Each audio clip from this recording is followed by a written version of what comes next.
నమస్కారం SDV news కి స్వాగతం. ముందుగా ముఖ్యాంశాలు. కాంగ్రెస్ అధికారంలోకి వస్తేనే ప్రత్యేక హోదా. ఏఐసీసీ కార్యదర్శి క్రిస్టోఫర్ తిలక్.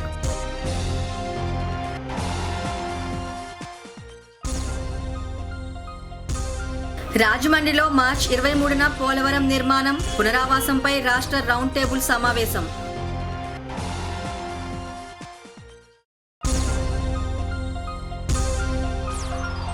బ్లేడ్ బ్యాచ్ కు ఉపాధి కల్పిస్తాం, ఆటో ఫైనాన్స్ చేస్తాం. టీకే విశ్వేశ్వరరెడ్డి వెల్లడి. శ్రీ వెంకటేశ్వర ఫైనాన్స్ ప్రాంగణంలోని సిరిడి సాయి మందిరం దశమ వార్షికోత్సవాల్లో భాగంగా 3వ రోజు ఘనంగా నిర్వహించిన పూర్ణాహుతి అన్నదాన కార్యక్రమాలు. దేశంలో కాంగ్రెస్ అధికారంలోకి వస్తేనే ఆంధ్రప్రదేశ్కు ప్రత్యేక హోదాతో పాటు విభజన హామీలు అన్నీ అమలవుతాయని ఏఐసీసీ కార్యదర్శి, రాష్ట్ర కాంగ్రెస్ వ్యవహారాల ఇన్ఛార్జ్ క్రిస్టోఫర్ తిలక్ చెప్పారు. దేశంలో కాంగ్రెస్ అధికారంలోకి వస్తేనే ఆంధ్రప్రదేశ్కు ప్రత్యేక హోదాతో పాటు విభజన హామీలన్నీ అమలవుతాయని ఏఐసీసీ కార్యదర్శి, రాష్ట్ర కాంగ్రెస్ వ్యవహారాల ఇన్ఛార్జ్ క్రిస్టోఫర్ తిలక్ చెప్పారు. మాజీ ఎంపీ జీవీ హర్ష్ కుమార్, యువ నాయకుడు జీవీ శ్రీరాజ్ ఆధ్వర్యంలో సోమవారం రాజీవ్ గాంధీ కళాశాలలో కాంగ్రెస్ సభ్యత్వ నమోదు కార్యక్రమం జరిగింది. ముఖ్య అతిథిగా హాజరైన క్రిస్టోఫర్ మాట్లాడుతూ, వ్యవసాయ ఆధారిత రాష్ట్రమైన ఆంధ్రప్రదేశ్ అభివృద్ధి చెందాలన్నా, యువతకు ఉద్యోగ అవకాశాలు రావాలన్నా ప్రత్యేక హోదా అవసరమన్నారు. మతతత్వ పార్టీ బీజేపీతో దేశానికి నష్టం జరుగుతోందన్నారు. అందుకే కాంగ్రెస్ పార్టీకి పూర్వవైభవం తీసుకువచ్చేందుకు యువత కృషి చేయాలని క్రిస్టోఫర్ కోరారు.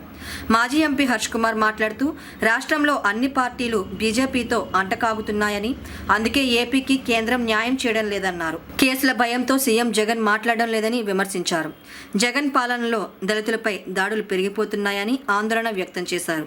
కాంగ్రెస్ సభ్యత్వ నమోదు కార్యక్రమాన్ని ప్రతిష్టాత్మకంగా తీసుకున్నామని, రాజమండ్రిలో సుమారు 4,000 సభ్యత్వాలు నమోదు చేయిస్తామని హర్ష్ కుమార్ చెప్పారు. ఈ సందర్భంగా శ్రీరాజ్ ఆధ్వర్యంలో డిజిటల్ సభ్యత్వ నమోదు కార్యక్రమాన్ని క్రిస్టోఫర్ తిలక్ ప్రారంభించారు. ఈ సమావేశంలో సీనియర్ నాయకుడు రామినేడి మురళి, కొవ్వూరి శ్రీనివాస్, ఎర్ర రామకృష్ణ, తాళ్ళూరి విజయ్ కుమార్, కాటం రవి తదితరులు పాల్గొన్నారు.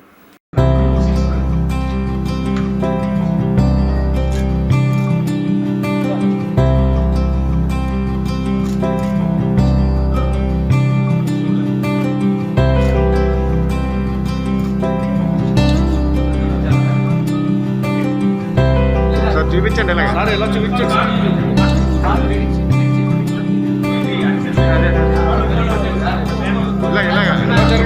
నేను చేశానండి మీకు విషయం చెప్పాను, ఇలా మీకు పెట్టేశానని చెప్పాను.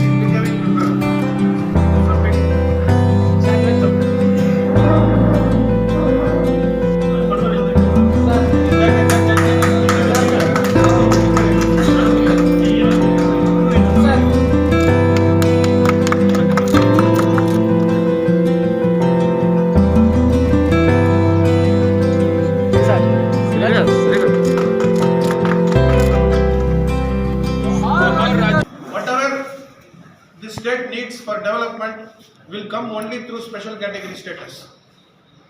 And as a former MP, Harsha Kumar ji is very well aware of the need for special category status because Andhra is an agriculture based state. So if Andhra has to structurally transform into an industrial and a service sector oriented state, then it needs a lot of investment. It needs a long term plan for at least 10 years of development. Only welfareism will not help because welfareism is a temporary arrangement.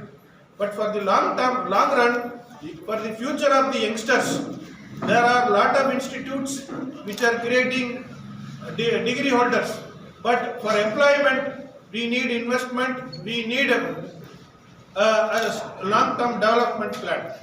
So, with this message, we are approaching the people of Andhra to become members of Congress and to once again bring back the development agenda which was there with the Congress government earlier. And at the national level also, the entire politics is now around religion. For every issue, religion is given as an excuse. But the concept of development is completely pushed. Dalits, minorities, women, they are all very much affected by the present day central government's approach towards policy matters, because the development concept is completely pushed up.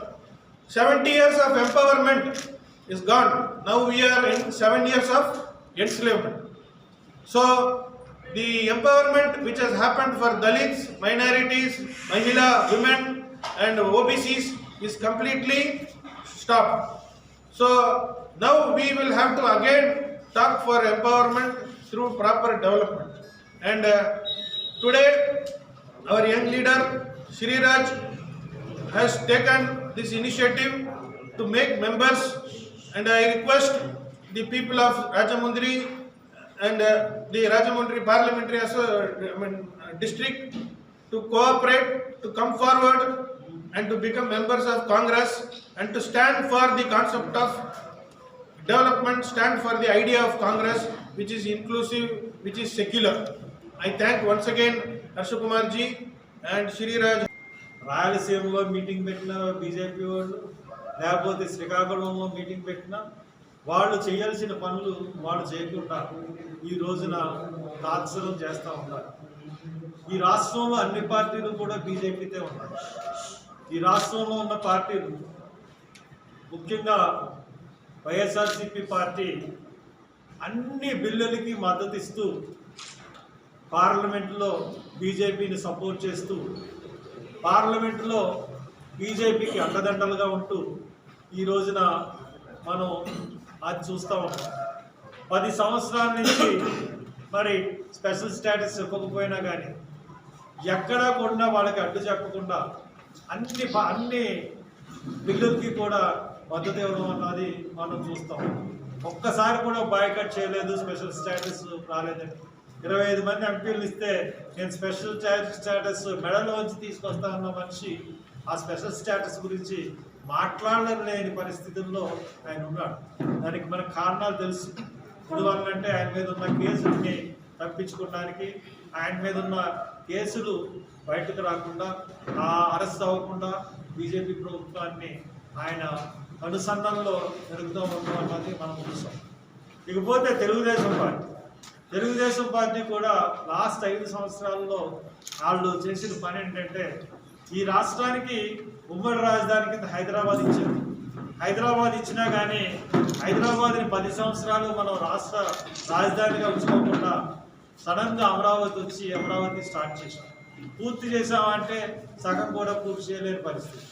అంతేకాకుండా special status గురించి కూడా ఎటువంటి ప్రయత్నం కూడా చేయలేదు.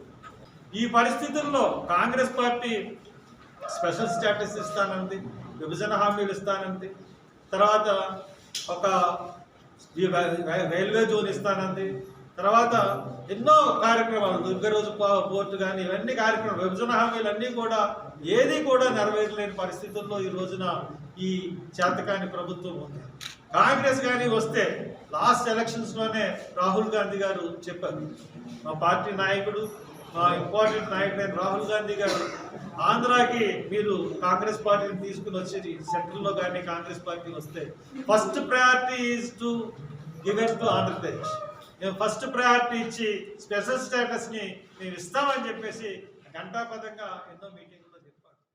మార్చి 23న పోలవరం నిర్మాణం, నిర్వాసితుల పునరావాసం అంశంపై రాష్ట్ర స్థాయి రౌండ్ టేబుల్ సమావేశం రాజమహేంద్రవరంలో నిర్వహిస్తున్నట్లు సిపిఐ సిపిఎం జిల్లా కార్యదర్శులు టి మధు, టి అరుణ్ అన్నారు. సోమవారం స్థానిక గణేష్ చౌక్లో గల ప్రెస్ క్లబ్లో ప్రెస్ మీట్ జరిగింది. ఈ ప్రెస్ మీట్లో వారు మాట్లాడుతూ ఆంధ్రప్రదేశ్ జీవనాడి పోలవరంపై కేంద్ర బీజేపీ ప్రభుత్వం నిధులు కేటాయించకుండా తీవ్ర నిర్లక్ష్యం చేస్తోందన్నారు. మరోపక్క పోలవరం ప్రాజెక్టు కోసం 1.50 వేల కుటుంబాల ఆదివాసులు సర్వస్వం కోల్పోతున్న వారికి పరిహారం కేటాయించడంలో తీవ్ర జాప్యం చేస్తుందన్నారు. పునరావాసానికి ఏటా 1000 కోట్లు మాత్రమే కేటాయిస్తుందని, ఇదే తరహాలో కేటాయింపులుంటే పునరావాసం పూర్తిగా ఇవ్వడానికి 27 ఏళ్లు పడుతుందన్నారు. ఈ లోపు నిర్వాసితులు జలసమాధి అవుతున్నారన్నారు. ఇప్పటికే కాపర్ డ్యాం కట్టడం వల్ల చిన్నపాటి వర్షాలకు సైతం విలీన మండలాలు, దేవీపట్నం మండలాల్లో గ్రామాలు మునిగిపోతున్నాయన్నారు. ఎన్నికలు వచ్చినప్పుడు మాత్రమే పోలవరం జీవనాడిగా ఉంటుందని, ఎన్నికలు అయిపోయాక పోలవరం జీవనాడి అన్న సంగతి కేంద్ర బీజేపీ ప్రభుత్వానికి, రాష్ట్రంలో అధికార వైసీపీ ప్రభుత్వానికి గుర్తుకు రాదని అన్నారు. పోలవరానికి నిధులు ఇవ్వకుండా విభజన హామీలు చేయకుండా రాష్ట్రంలో బీజేపీ నాయకులు ఏ మొహం పెట్టుకుని తిరుగుతున్నారని ప్రశ్నించారు. 23న జరుగుతున్న రాష్ట్ర రౌండ్ టేబుల్ సమావేశంలో సిపిఎం, సిపిఐ రాష్ట్ర కార్యదర్శులు వి శ్రీనివాసరావు, కె రామకృష్ణ, మాజీ పార్లమెంట్ సభ్యులు ఉండవల్లి అరుణ్ కుమార్, మిడియం బాబురావు, ప్రత్యేక హోదా సాధన సమితి అధ్యక్షులు Chalasani Srinivasarao, cine actor R Narayanamurthy, TDP రాష్ట్ర ఉపాధ్యక్షులు జ్యోతుల నెహ్రూ మరియు కాంగ్రెస్ మరియు బీజేపీయేతర పార్టీలు నాయకులు ఈ రౌండ్ టేబుల్ సమావేశంలో పాల్గొంటారని తెలిపారు.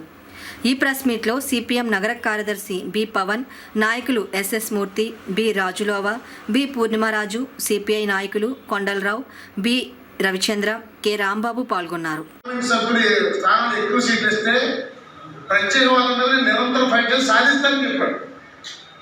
అలాగే ప్రజలు ఇచ్చారు. కానీ ఆయన కూడా జగన్ ఈ రాష్ట్ర ప్రజల ఆశలను బొమ్ము చేశారు.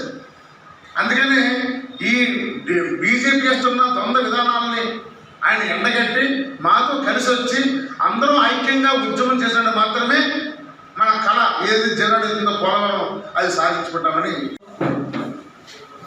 ప్రాజెక్ట్ నిర్మాణం అట్లానే నిర్వాసితుల పునరావాసం ఈ అంశాలపైన 23వ తారీఖు మార్చి బుధవారం నాడు రాజమండ్రిలో రాష్ట్ర స్థాయి రౌండ్ టేబుల్ సమావేశాన్ని ఏర్పాటు చేశాం. ఆంధ్రప్రదేశ్ జీవనాడిగా చెప్తున్నటువంటి ప్రాజెక్టు విషయంలో గత 8 ఏళ్ల కాలంగా కేంద్ర బీజేపీ ప్రభుత్వం చాలా తీవ్రమైనటువంటి నిర్లక్ష్యాన్ని ప్రదర్శిస్తూ ఉంది. నిధులు నిర్మాణానికి పునరావాసానికి 100% నిధులు కేటాయించాల్సిన కేంద్రం లెక్కలు తారుమారులు చేసి నిధులు కేటాయించకుండా అటు జీవనాడి పూర్తి కానివ్వట్లేదు, ఈ జీవనాడి కింద మునిగిపోతున్నటువంటి 1,50,000 కుటుంబాల నిర్వాసితుల గోడిని పట్టించుకోకుండా వాళ్ళు గోదాట్లో ముచ్చేసేటువంటి పని కేంద్ర ప్రభుత్వం చేస్తోంది.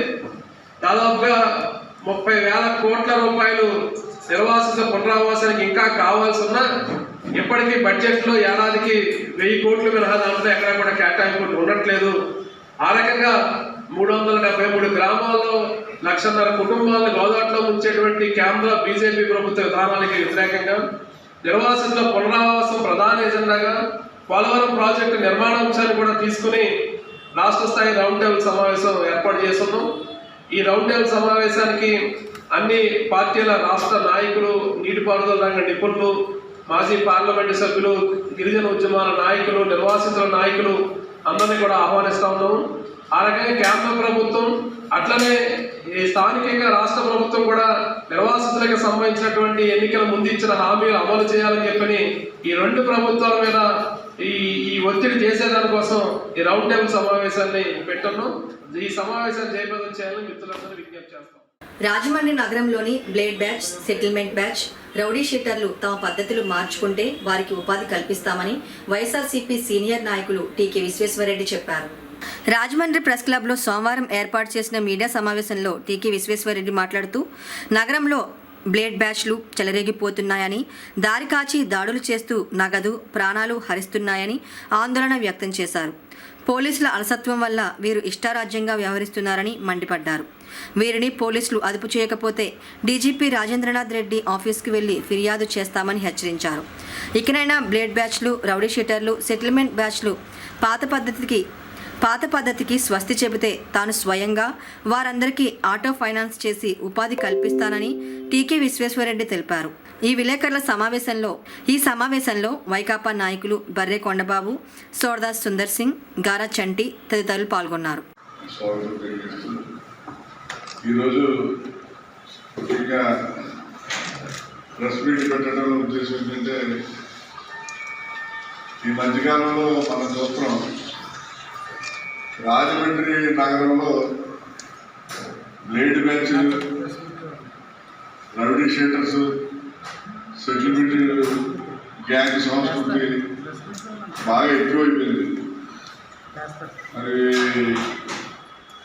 ఎక్కడ చూసినా కూడా ఈ బ్లేడ్ బ్యాచ్ వాళ్ళ అపక్రమని, లేకపోతే ఈ సెటిల్మెంట్ బ్యాచ్ కానీ, లేకపోతే ఈ రౌడీ షీటర్ వల్ల మాకు ఇబ్బందులు కలుగుతున్నాయని చెప్పి రాజమండ్రి సిటీ అంతా కూడా ప్రతి వాళ్ళు కూడా కంప్లైంట్ చేయడం జరుగుతుంది. మొన్న ధవళేశ్వరం దగ్గర ఒక అతన్ని బ్లేడ్ బ్యాచ్ వాళ్ళు గొంతు కోసి చంపేయడం జరిగింది. అలాగే శంభూ నగర్లో గతరాత్రి అంటే డబ్బులు పని అడిగితే ఇవ్వలేదని చెప్పి ప్లేట్ పెట్టి వాళ్ళంతా కేంద్రం పెట్టడం జరిగింది. అలాగే మొన్న శనివారం నాడు సాయంత్రం 6 గంటలకే టీవీ సత్యనారాయణ అని ఆయన ఆనందనగర్ నుంచి పేపర్ క్వార్టర్స్ మీదుగా ఇలా వస్తుందంటే కారు ఆఫ్ చేసి 10,000 ఇస్తావా ఇవ్వాలని చెప్పి బలవంతం చేసి గొడవ పెడతానంటే ఈ లోపల అక్కడ బస్సు అయ్యి వచ్చి అలాగే ఆ చుట్టుపక్కల ఉన్న వ్యాపారస్తులు వస్తే వాళ్ళందరూ కూడా గొడవ పెట్టి ఏంటి గొడవ అని అడిగేసరికి అది పారిపోవడం జరిగింది. మరి పోలీసు వ్యవహారం అంతా కూడా వాళ్ళు ఏం చేస్తున్నారు అనేది అర్థం కావట్లేదు. ఎందుకంటే గతంలో ఒక డిఎస్పీ ఉండేవారు మనకి రాజమండ్రి సిటీకి.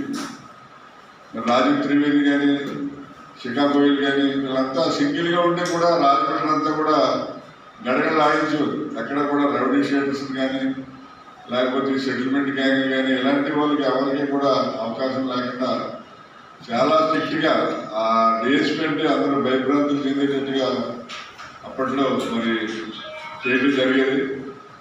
కానీ మరి ఇప్పుడు ఒక ఎస్పీ 8 మంది డిఎస్పీలు ఉన్నారు. మరి అసలు కంట్రోల్ అనేది లేకుండా మరి చాలా ఇబ్బందికరమైన పరిస్థితుల్లో జనం అందరూ కూడా బాధపడే పరిస్థితి ఇలా ఉంది. గట్టిగా ఎవరైనా డిఎస్పీని వీళ్ళు అడిగితే అసలు వెనకాల పొలిటికల్ బ్యాక్గ్రౌండ్ అంటే వాళ్ళ ఇన్ఫ్లుయెన్స్ వల్ల మీరు ఏం చేయలేకపోతున్నా అంటారు. అసలు పొలిటికల్ బ్యాక్గ్రౌండ్ ఇన్ఫ్లుయెన్స్ అంటే మీరు పోలీస్ ఆఫీసర్స్ కూడా అసోసియేషన్ ఉంటాయి. మీరు ఎందుకు జడుతున్నారని నాకు అర్థం కావట్లేదు. మీరు జడవలసిన పని ఉంది. మీ లా అండ్ ఆర్డర్ని కరెక్ట్గా మెయింటైన్ చేయవలసిన బాధ్యత మీకు ఉంది. ప్రభుత్వం దగ్గర నుంచి మీరు శాలరీస్ తీసుకుంటారు. తీసుకున్నప్పుడు ఆ లా అండ్ ఆర్డర్ కరెక్ట్గా మెయింటైన్ చేయాలి. ఎవరో ఒక ఇన్ఫ్లుయెన్స్ చేశారు లేకపోతే ఎవరో ఏదో చెప్పాడని చెప్పి మీరు ప్రజలకు కరెక్ట్గా న్యాయం చేయకపోవడం ఎంతవరకు కరెక్ట్ అని చెప్పి నేను ఈ సందర్భంగా మరి పోలీస్ ఆఫీసర్ని నేను ప్రశ్నిస్తున్నా. ఎందుకంటే మీకు ఏమైనా ప్రాబ్లం వస్తే ఆఫీసర్స్ పోలీస్ ఆఫీసర్స్ అసోసియేషన్ ఉంది. మీ అసోసియేషన్ ద్వారా మీరు డీజీపీకి రిప్రజెంట్ చేయొచ్చు లేకపోతే సీఎంకి రిప్రజెంట్ చేయొచ్చు. అవసరమైతే మీరు అవతల ఎంత పెద్ద లీడర్ అయినా సరే మీకు వార్నింగ్ ఇచ్చేటంత కెపాసిటీ ఉంది. కానీ అటువంటి ఏం చేయకుండా మరి మీరు ఈ రాజమండ్రిలో ఈ రౌడీ షీటర్స్ కానీ అలాగే ఈ బ్లేడ్ బ్యాచ్ కానీ సెటిల్మెంట్ కానీ మీరు ఈ రకంగా ఎంకరేజ్ చేయడం అనేది కరెక్ట్ కాదు. ఎందుకంటే వెంకట నగరం దగ్గర ఉన్న తూర్పు లంకలో సారా వ్యాపారం జరుగుతుంది. సారా ఏర్లైపోతుంది. పోలీసు వారు ఏం చేస్తున్నారని చెప్పి నేను ప్రశ్నిస్తే అవతల అక్కడికి వెళ్ళి ఎంక్వైరీ చేయడం మానేసి వాళ్ళ మీద రేట్ చేయడం మానేసి నా మీద అక్కడ ఉన్న సారా కాసే వాళ్ళ చేత ఎస్సీ వాళ్ళ కొంతమందితో నా మీద ఎస్సీ ఎస్టీ అట్రాసిటీ కేసు పెట్టించడం జరిగింది. నేను హైకోర్టుకి వెళ్ళి మరి స్టేషన్ బెయిల్ కోసం 41 స్టేషన్ బెయిల్ తెచ్చుకుని ఇక్కడ స్టేషన్లో బెయిల్ తీసుకోవడం జరిగింది. అసలు మీరు పోలీసు వ్యవస్థ ఎవరి కోసం పనిచేస్తున్నారు, ఏం చేస్తున్నారు ఏంటి అనేది అర్థం కాకుండా ఉంది. ఏది అవసరాలు ఇచ్చే కొంతమందిని తయారు చేస్తూ ఉంటారు. అంటే వచ్చిందల్లా నాయకులు తయారు చేసిన బ్యాచే ఎక్కువ శాతం. ఎవరు ఆడి తయారు వచ్చినాడు కాదు. ఆడ అవసరం ఇచ్చా ఆడు వాడుకుంటారు, వీళ్ళు అవసరం ఇచ్చి వీళ్ళు వాడుకుంటారు. ఏ నాయకుడు అనేది మీకు చెప్పట్లేదు. కానీ అక్కడ విషయం ఏంటంటే వాడు అవసరం ఉన్నంత వాడు వాడుకుంటాడు. వీళ్ళకి అలవాటు మందు గంజాయి రకరకాల ఎన్ని శరీరాలు వ్యసనాలు కానీ అలవాటు పడిపోతారు. ఎక్కువ శాతం కింద స్థాయి బ్యాచే లేని వర్గాలే ఈ డబ్బులు ఇచ్చుకోలేదు కాబట్టి ఉంటుంది. అయితే ఇక్కడ విషయం ఏంటంటే అలా ఆ పని అయిపోయిన తర్వాత వదిలేస్తారనుకోండి. వదిలేసినప్పుడు ఏం చేస్తారు వీళ్ళు? ఖచ్చితంగా వాళ్ళు ఎలాగో డబ్బులు ఇవ్వడం. ఇప్పుడు ఏ కార్లు కానహోటల్లో లేకపోతే దాని పోయి దోపిడీ చేయాలి. ఇంక ఇదే పద్ధతి. ఇక్కడ వ్యసనానికి అలవాటు పడిపోయినారు కాబట్టి ఇదే పద్ధతి. నాయకుల దగ్గర నుంచే మొదలవుతుంది. మార్పు రావడం అనేటువంటిది నాయకుల నుంచే మార్పు రావాలి. ఎందుకంటే ప్రజా జీవితంలో ఉన్నాడు, ప్రజలకు సేవ చేయాలి తప్ప ఎంతసేపు వీళ్ళకి రక్షణ కోసం వాడిని పెట్టుకొని ఏదో భూ సెటిల్మెంట్ ఉంటుంది.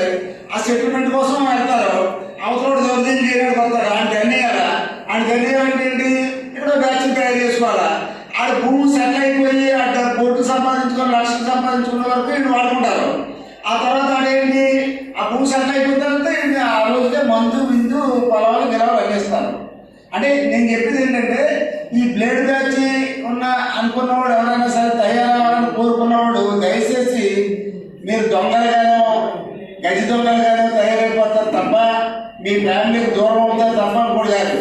ఈ గంజా వేసుకోవడం బ్లేడ్ బ్యాచ్ వాళ్ళని కామెంట్ చేసింది కాదు. వాళ్ళు చేసింది ఏదో ఈ పేదరికంలో ఉన్నవాళ్ళు వాళ్ళకి కూడా మంచి మందు తాగాల, మంచి ఇది చేయాలా, మంచి బాగా ఎంజాయ్ చేయాలని ఉంటుంది. అది ఎవరు చేస్తారో చూసుకుంటాడు. ఏ నాయకుడు చేస్తాడో చూడాలి, ఆ నాయకుడిదే చేస్తాడు. ఈ సంపాదించింది కోట్లు. ఎవరు ఇప్పుడు ఇందాక రెడ్డి గారు చెప్పినట్టుగా ఎవరో 1,50,00,000 రూపాయలు భూమి కాజేశాడు. ఆ కాజేసినప్పుడు ఏం చేయాలా? ఇది జనం బ్యాచ్ కావాలా, బ్యాచ్ కావాలంటే అది మెయింటైన్ చేయాలా. ఇప్పుడు మేము ఉన్నామనుకోండి, రోడ్డు కూడా నడిచిపోతాను, ఎక్కడికి కావాలంటే అక్కడ రోడ్డు కూడా నడిచిపోతాను. నాకు కథ కావాలి గతి కావాలని ఏం లేదు. ఎందుకంటే ఆ సెటిల్మెంట్ కాదు, ఆ బ్యాచ్ మెయింటైన్ చేయవు. అది మెయింటైన్ చేయాలంటే రోజు అడిగి ఏదో ఇవ్వాలి. అడిగి ఏదో ఇవ్వాలంటే నేను ఎక్కడ కూడా ఏదో దోపిడీ చేయాలి, భూమిలో లేకపోవడం. అంచేత ఇక్కడ కంట్రోల్ అవ్వాలంటే ముందు నాయకులు కంట్రోల్ కావాలా. ప్రజలు సేవ చేయండి. ఆ ప్రజలు సేవ చేస్తే ఎప్పుడైనా సరే అది వాళ్ళు నమ్మి పని చేస్తే వాళ్ళు ఖచ్చితంగా ఓట్లేస్తారు. లేకపోతే ఒకసారితో వాళ్ళ కథం. రాజమహేంద్రవరం స్థానిక మెయిన్ రోడ్లో ఉన్న శ్రీ వెంకటేశ్వర ఫైనాన్స్ ప్రాంగణంలోని శ్రీ శివరామకృష్ణ స్వరూప సమర్థ సద్గురు శ్రీ షిరిడి సాయి మందిరంలో దశమ వార్షికోత్సవ మహోత్సవాల్లో భాగంగా 3వ రోజు పూర్ణాహుతి కార్యక్రమాన్ని ఘనంగా నిర్వహించారు. శ్రీ వెంకటేశ్వర ఫైనాన్స్ ప్రాంగణంలోని శ్రీ శివరామకృష్ణ మారుతి స్వరూప సమర్థ సద్గురు సాయినాథ శ్రీ షిరిడి సాయి మందిరం దశమ వార్షికోత్సవ మహోత్సవాలను అద్దంకి వెంకట ప్రభాకర శ్రీరామచంద్రరావు నిర్వహణలో ఘనంగా నిర్వహిస్తున్నారు. నిర్వహణలో మార్చి 19, 2022 నుండి 21వ తేదీ వరకు ఉదయం 6 గంటల నుండి రాత్రి 9 గంటల వరకు ఘనంగా నిర్వహిస్తున్నారు. బ్రహ్మశ్రీ మైలవరపు నారాయణ బ్రహ్మత్వంలో, దెందులూరు శ్యామ్ కుమార్ అర్చకత్వంలో శ్రీ షిరిడి సాయిబాబా దశమ వార్షికోత్సవ మహోత్సవాలను నిర్వహిస్తున్నారు. కావున భక్తులందరూ విచ్చేసి షిరిడి సాయిని దర్శించి తీర్థ ప్రసాదాలు స్వీకరించి తరించాలని కోరారు. ఈ సందర్భంగా శ్రీమన్నారాయణ శర్మ మాట్లాడుతూ ఈ దశమ వార్షికోత్సవంలో భాగంగా 3వ రోజు సమర్థ సద్గురు సాయినాథునికి ఉదయం శాస్త్ర మంత్రాలతో అభిషేకాలతో ప్రారంభమై అనంతరం అర్చన, సర్వదేవతలకి ఇక్కడ హవనం, ఈ 3 రోజులు ఏ దేవతలకు ఉద్దేశించి పూజాది కార్యక్రమాలు చేశామో వాళ్ళందరికీ అగ్నిహోత్రంతో ఆహుతినిచ్చి పూర్ణాహుతి చేసి కార్యక్రమం పరిసమాప్తి జరిగిందని ఆయన తెలియచేశారు. అనంతరం స్వామివారికి విశేష హారతులు, మంత్రపుష్పం నిర్వహించారు. అనంతరం భక్తులకు అన్నప్రసాద వితరణ కార్యక్రమం పెద్ద ఎత్తున నిర్వహించారు.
ఒక్కసారి లోపలికి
చెప్పండి.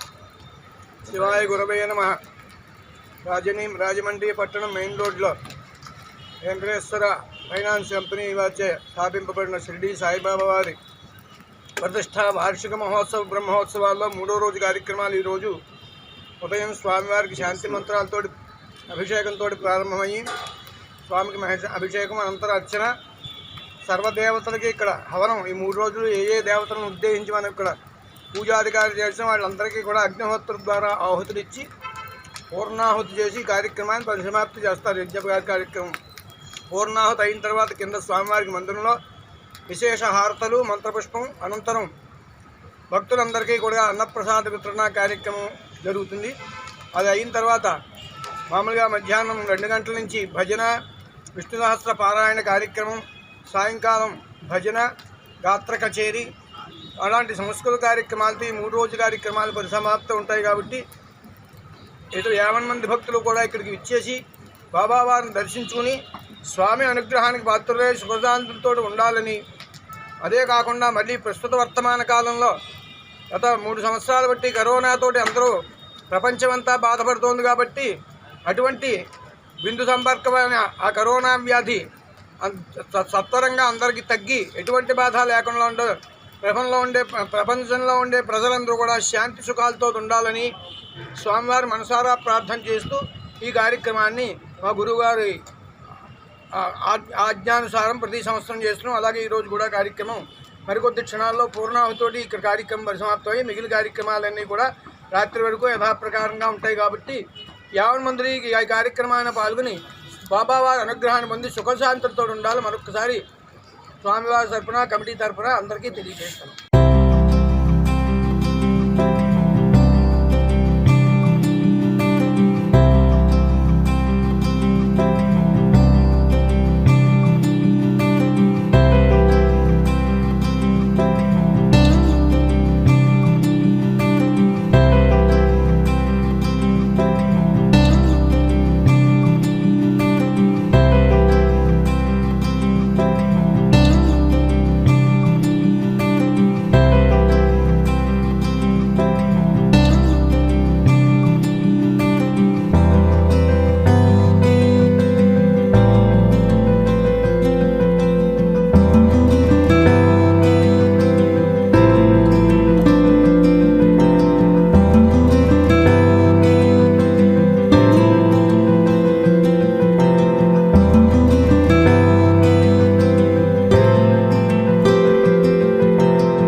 లాలాచెరువులోని సిఆర్పీఎఫ్ 42 బెటాలియన్ ప్రాంగణంలో బెటాలియన్ కమాండెంట్ సతీష్ కుమార్ ఆధ్వర్యంలో సెకండెంట్ కమాండెంట్ చింతల్ కుమార్ పర్యవేక్షణలో deputy commandant Ratnamma, assistant commandant గీతమ్మలు సిఆర్పీఎఫ్ 42 బెటాలియన్ ఆవిర్భావ వేడుకలు ఘనంగా నిర్వహించారు. ఈ సందర్భంగా CRPF 42 battalion deputy commandant Ratnamma మాట్లాడుతూ సిఆర్పీఎఫ్ బెటాలియన్ 42 బెటాలియన్ 1932 జూలై 27వ తేదీన ఏర్పడిందని తెలిపారు. ఇప్పటికీ 83 సంవత్సరాలు అయిందని తెలిపారు. సిఆర్పీఎఫ్ ఆసియా ఖండంలోనే అతిపెద్ద రక్షణ శాఖ విభాగం అని తెలిపారు. ఈ విభాగం దేశంలో శాంతి భద్రతలు పరిరక్షించడంతో పాటు మారుమూల ఏజెన్సీ ప్రాంతాల్లో మావోయిస్టుల నుంచి వచ్చే ముప్పును అరికట్టే విధంగా చర్యలు తీసుకుంటామని తెలిపారు. ఏజెన్సీ ప్రాంతాలకు చెందిన గిరిజన యువకులు మావోయిస్టుల వైపు ఆకర్షితులు కాకుండా నిరుద్యోగ యువతకు వివిధ చేతి వృత్తుల్లో శిక్షణ ఇచ్చి ఉపాధి కల్పిస్తున్నామని తెలిపారు. ఈ కార్యక్రమంలో deputy commandant B Ratnamma, Geethamma, జవాన్లు, ఆర్జీఎం హైస్కూల్ విద్యార్థులు, ఉపాధ్యాయులు పాల్గొన్నారు.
ముందు మీకు ఫ్రీ సీట్లు గవర్నమెంట్ ఇస్తారు. అర్థమైందా? దీన్ని పట్టుకొని అందరూ ట్రై చేయాలి. ఎవరైనా డల్ ఉన్నా కూడా అతను కూడా కాదరు బాబు ఈ మళ్ళీ కూడా ఒక దానికి తీసేవాళ్ళు 90-95% మార్కులు, 90 కంటే తక్కువ ఉండకూడదు మార్కులు. కష్టపడి ఈ రోజు నుంచి మీరు దృఢ నిశ్చయానికి వచ్చేయండి. మేము చదువుతాము, మంచి మార్కులు తీసుకుంటాము. అర్థమైందా? అప్పుడే మీ భవిష్యత్తు బాగుపడుతుంది. యాక్చువల్లీ సిఆర్పిఎఫ్ రైజ్ అయింది 27 జూలై 1939లో. అప్పటి నుంచి సిఆర్పిఎఫ్ మొత్తం త్రూఅవుట్ ఇండియాలో బయట కూడా డ్యూటీ చేస్తున్నాము. సో ఎలాంటి డ్యూటీ అయినా ఆపరేషనల్ డ్యూటీ మెయిన్లీ మా డ్యూటీ ఏంటంటే నక్సల్ ఏరియాలో ఛత్తీస్గఢ్ మొత్తం సిఆర్పిఎఫ్ డిప్లాయిడ్. జేఎన్కేలో ఉగ్రవాదులైనా నక్సల్ ఏరియా అయినా ఇంటర్నల్ సెక్యూరిటీ మొత్తం సిఆర్పిఎఫ్ చూస్తున్నారు. ఎలక్షన్స్ డ్యూటీస్ ఎప్పుడైనా ఎలక్షన్స్ అయినా ఎక్కువ డిమాండ్ సిఆర్పిఎఫ్ వెళ్ళి ఎలక్షన్ డ్యూటీస్ కూడా కండక్ట్ చేస్తుంది. సో ఎలాంటి సిచ్యువేషన్ అయినా ఎలాంటి ఏ నేషనల్ కెలమిటీస్ వచ్చినా అక్కడ సిఆర్పిఎఫ్ కావాలి. ఎలక్షన్స్ డ్యూటీస్ అయినా సిఆర్పిఎఫ్ కావాలి. ఎలాంటి డ్యూటీస్ అయినా సిఆర్పిఎఫ్ ఎక్కువ డిమాండ్ ఉంటుంది, ఎందుకంటే మా పర్ఫార్మెన్స్ అలా ఉంటుంది. సో సిఆర్పిఎఫ్ వచ్చేసి ఏషియాలోనే బిగ్గెస్ట్ ఫోర్స్ అనమాట. సో నేను చాలా ప్రౌడ్గా ఫీల్ అవుతున్నా ఈ డిపార్ట్మెంట్లో నేను ఒక ఎంప్లాయ్గా పనిచేస్తున్నా అని చెప్పేసి. So thank you so much. Lalacheruvu 1వ వార్డ్ వైఎస్ఆర్సీపీ నాయకులు శెట్టిబల్య సంఘం అధ్యక్షులు చొల్లంగి కొండబాబు 45వ పుట్టినరోజు వేడుకలను రాజమహేంద్రవరం ఎంపీ కార్యాలయంలో Rajamahendravaram MP YSRCP party parliamentary chief whip Margani Bharatram చేతుల మీదుగా కేక్ కట్ చేసి ఘనంగా నిర్వహించారు. లాలాచెరువు 1వ వార్డ్ వైఎస్ఆర్సీపీ నాయకులు శెట్టిబల్య సంఘం అధ్యక్షులు చొల్లంగి కొండబాబు పుట్టినరోజు వేడుకలను రాజమండ్రి ఎంపీ కార్యాలయంలో ఘనంగా నిర్వహించారు. మరియు లాలా చెరువు నారాయణపురం మిత్రులు, లాలా చెరువు శెట్టిబల్జ సంఘం సభ్యులు మరియు లాలా చెరువు వైఎస్ఆర్సీపీ నాయకులు పుట్టినరోజు వేడుకలను ఘనంగా నిర్వహించారు. వైఎస్ఆర్సీపీ నాయకులు వివిధ సెంటర్లో పుట్టినరోజు వేడుకలను ఘనంగా నిర్వహించారు.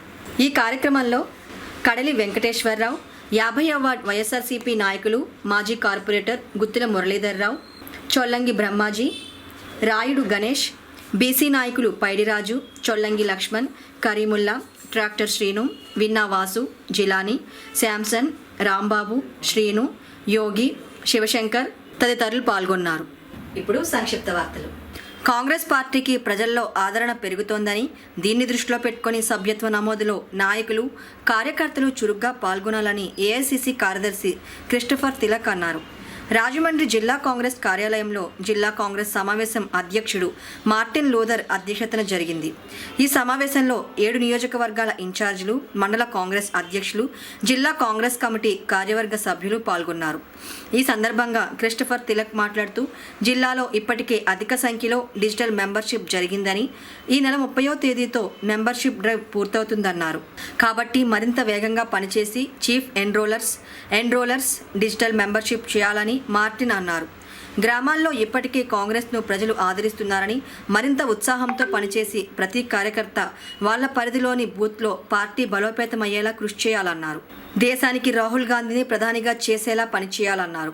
ఈ కార్యక్రమంలో కోనపరెడ్డి శ్రీనివాస్, గోపాలపురం, నిడదవోలు, కొవ్వూరు ఇన్ఛార్జీలు జ్యేష్ఠ సతీష్ బాబు, పెదిరెడ్డి సుబ్బారావు, అరిగెల అరుణకుమారి, సేవాదల్ అడిషనల్ చీఫ్ గోలి రవి, నగర కాంగ్రెస్ అధ్యక్షుడు బాలేపల్లి మురళీధర్, ప్రధాన కార్యదర్శి చిన్నం మురళి, నాయకులు మట్టపర్తి రామ్మోహన్ రావు, యాళ్ల మాసరయ్య, నల్లా వీర్రాజు, కొండ శ్రీను, గడ్డం చిట్టిరాజు, సాయన సుబ్బారావు, ఐల శేషగిరి తదితరులు పాల్గొన్నారు.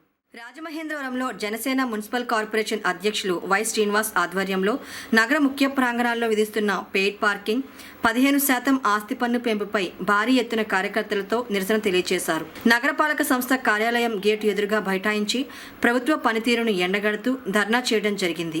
ధర్నా అనంతరం కమిషనరు పెయిడ్ పార్కింగ్, ఆస్తి పన్ను పెంపు ఉపసంహరించుకోవాలని వినతిపత్రం అందజేశారు. ఈ కార్యక్రమానికి ముఖ్య అతిథిగా తూర్పుగోదావరి జిల్లా అధ్యక్షులు కందుల దుర్గేష్, నగర ఇన్ఛార్జ్ అనుశ్రీ సత్యనారాయణ, రాష్ట్ర లీగల్ సెల్ ఉపాధ్యక్షులు ఏవిఎస్ఎన్ రామచంద్రరావు, జిల్లా నాయకులు జామి సత్యనారాయణ, తేజమూర్తుల నరసింహమూర్తి, గెడ్డం నాగరాజు, పొన్నాడ శ్రీను, నగర కమిటీ నాయకులు దాసరి గురునాథరావు, రాజేష్ ఖన్నా, గుత్తిల బుల్లయ్య, షేక్ బాషా, పైడి రాజు, వీరబాబు, శ్యామ్, అల్లాటి రాజు, ప్రకాష్, ముమ్మిడి లక్ష్మి, నాగరాజు, ఇందిర, శాలిని, కళ్యాణి, లత, జయలక్ష్మి, ఠాగూర్, చలపతి, సోము, బషీర్, గౌస్, షబ్బీర్, జన సైనికులు, కార్యకర్తలు, వీర మహిళలు భారీ సంఖ్యలో పాల్గొన్నారు. వార్తలు ముగించే ముందు ముఖ్యాంశాలు మరోసారి. కాంగ్రెస్ అధికారంలోకి వస్తేనే ప్రత్యేక హోదా, ఏఐసీసీ కార్యదర్శి క్రిస్టోఫర్ తిలక్.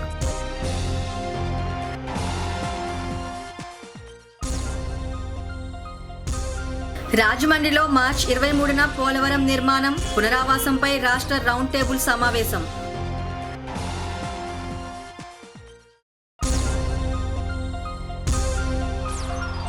బ్లేడ్ బ్యాచ్ కు ఉపాధి కల్పిస్తాం, ఆటో ఫైనాన్స్ చేస్తాం, టీకే విశ్వేశ్వరరెడ్డి వెల్లడి. శ్రీ వెంకటేశ్వర ఫైనాన్స్ ప్రాంగణంలోని సిరిడి సాయి మందిరం 10వ వార్షికోత్సవాల్లో భాగంగా 3వ రోజు ఘనంగా నిర్వహించిన పూర్ణాహుతి, అన్నదాన కార్యక్రమాలు. ఈ వార్తలు ఇంతటితో సమాప్తం. తిరిగి రేపటి వార్తల్లో మళ్ళీ కలుద్దాం. అంతవరకు సెలవు. నమస్కారం.